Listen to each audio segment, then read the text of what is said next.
Malaysia diletakkan sebagai antara negara yang mempunyai paling ramai penduduk dengan berat badan berlebihan di Asia. Gambar rajah menunjukkan berat berlebihan penduduk di Asia Tenggara, di mana negara Malaysia mendahului negara-negara lain.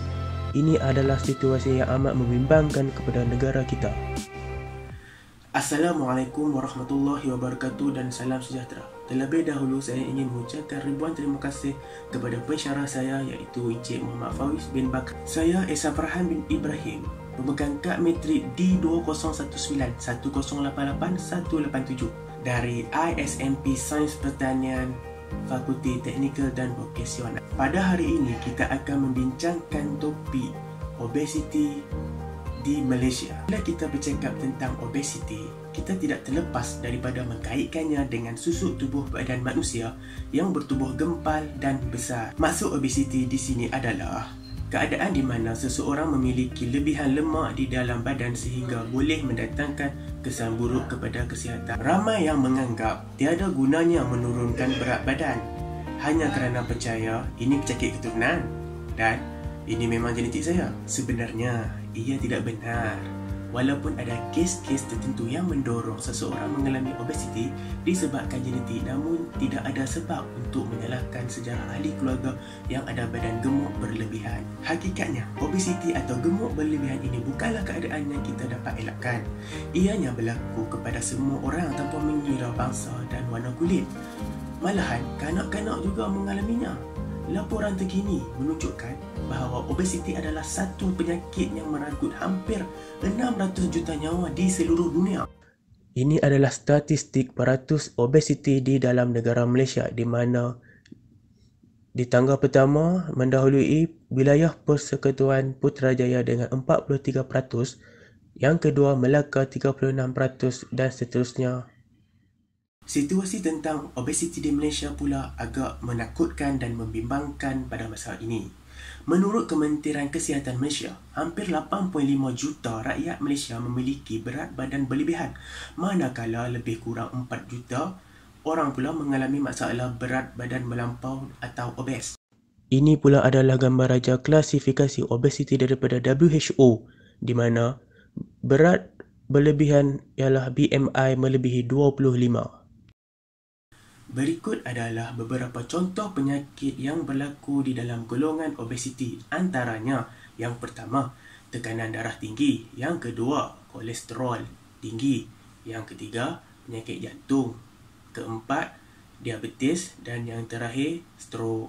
Di Dada-Dada Akhbar juga memaparkan 16.8 juta rakyat yang obesiti, di mana masalah kegemukan di Malaysia semakin parah akibat pemakanan yang tidak seimbang. Keratan akhbar ini menunjukkan mati muda akibat obes, di mana penyakit obes ini bukan hanyalah kepada orang tua sahaja, malahan kepada pemuda-pemuda juga boleh menyebabkan kematian. Langkah mengatasi masalah obesiti di Malaysia yang pertama adalah melakukan aktiviti riadah atau bersukan. Sebagai contoh, aktiviti berjoging, bermain badminton dan berbasikal dapat mengekalkan kesihatan tubuh badan.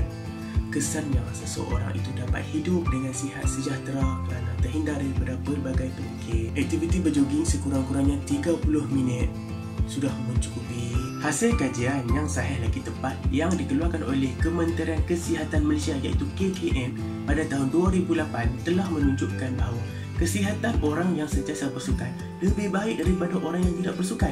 Selain itu, jika berat badan berlebihan, disarankan untuk melakukan aktiviti berbasikal kerana risiko sakit lutut adalah rendah. Mengatasi masalah obesiti yang kedua adalah pengambilan makanan yang seimbang. Kita boleh mengawal apa yang kita makan agar tidak lebih ataupun kurang sedikit daripada jumlah kalori yang diperlukan seharian. Contohnya, kita perlu 2000 kalori, kita haruslah mengambil kurang dari jumlah itu untuk menurunkan berat badan. Tidak dinafikan faktor makanan sangatlah penting untuk kesihatan tubuh badan kita. Lebih baik masak di rumah berbanding membeli makan di luar kerana bahan-bahan yang digunakan peniaga adalah tidak berapa baik untuk badan kita dan hanya mementingkan kelazatan sahaja. Langkah mengatasi masalah obesiti yang ketiga pula adalah pendedahan di peringkat sekolah. Hal ini kerana kanak-kanak juga tidak terlepas dari masalah obesiti ini. Ibu bapa kurang mendidik anak mereka atau memberi nasihat tentang masalah obesiti. Kanak-kanak banyak menghabiskan masa di sekolah.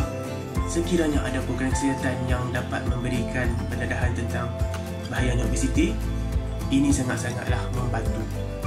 Okey, kesimpulannya, masyarakat hari ini haruslah memandang serius masalah obesiti ini kerana ia mengganggu masalah kesihatan kita dan mampu merenggut nyawa. Kita mestilah mengambil langkah awal bagi mencegah masalah obesiti ini. Buat kata pepatah, sediakan payung sebelum hujan. Walaupun sudah banyak program-program yang dilakukan oleh pihak kerajaan, namun kesedaran untuk membudayakan amalan sihat hanya bermula di peringkat individu itu sendiri. Akhir sekali, sayangilah diri anda. Kalau bukan kita, siapa lagi? Sekian, terima kasih.